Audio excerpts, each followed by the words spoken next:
My dear. ஏன்பா நான் தான் அப்பவே சொன்னல, அவருக்கு ஆசையா பாசமா கூப்பிட்டா பிடிக்க மாட்டேங்குது. ஏன்பா மறுபடியும் இந்த பூச்சாண்டி வேலையெல்லாம் காட்டுறதை விட்டுட்டு தில்லா கெத்தா நேர்மையா எலெக்ஷனை சந்திக்க வாங்க சார். பார்த்துடலாம் சார்.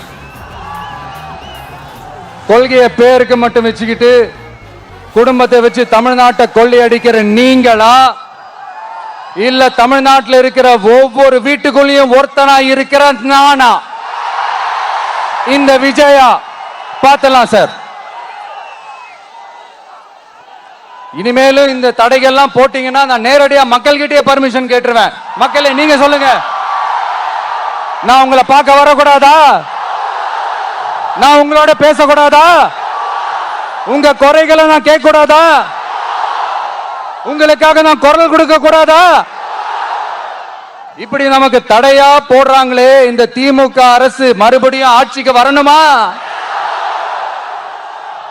உங்க நல்லதுக்காக நம்ம உங்க டிவிக்கு ஆட்சி அமையணுமா?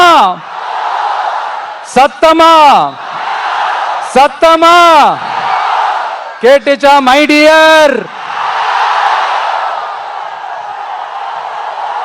ஏன்பா நான் தான் அப்பவே சொன்னல, அவருக்கு ஆசையா பாசமா கூப்பிட்டா பிடிக்க மாட்டேங்குது. ஏன்பா மறுபடியும் கேட்டுச்சா சிஎம் சார்?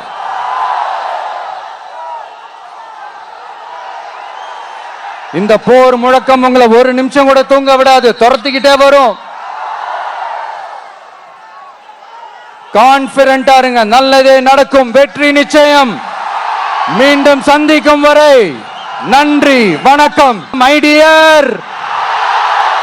ஏன்பா நான் தான் அப்பவே சொன்னல, அவருக்கு ஆசையா பாசமா கூப்பிட்டா பிடிக்க மாட்டேங்குது. ஏன்பா மறுபடியும் இந்த பூச்சாண்டி வேலையெல்லாம் காட்டுறதை விட்டுட்டு தில்லா கெத்தா நேர்மையா எலெக்ஷனை சந்திக்க வாங்க சார். பார்த்துடலாம் சார். கொள்கையை பேருக்கு மட்டும் வச்சுக்கிட்டு குடும்பத்தை வச்சு தமிழ்நாட்டை கொள்ளையடிக்கிற நீங்களா, இல்ல தமிழ்நாட்டில் இருக்கிற ஒவ்வொரு வீட்டுக்குள்ளேயும் ஒருத்தனா இருக்கிற நானா, இந்த விஜயா? பார்த்துடலாம் சார். இனிமேலும் இந்த தடைகள்லாம் போட்டீங்கன்னா நான் நேரடியா மக்கள்கிட்டயே பர்மிஷன் கேட்டுருவேன். மக்களே நீங்க சொல்லுங்க, நான் உங்களை பார்க்க வரக்கூடாதா? நான் உங்களோட பேசக்கூடாதா? உங்க குறைகளை நான் கேட்க கூடாதா?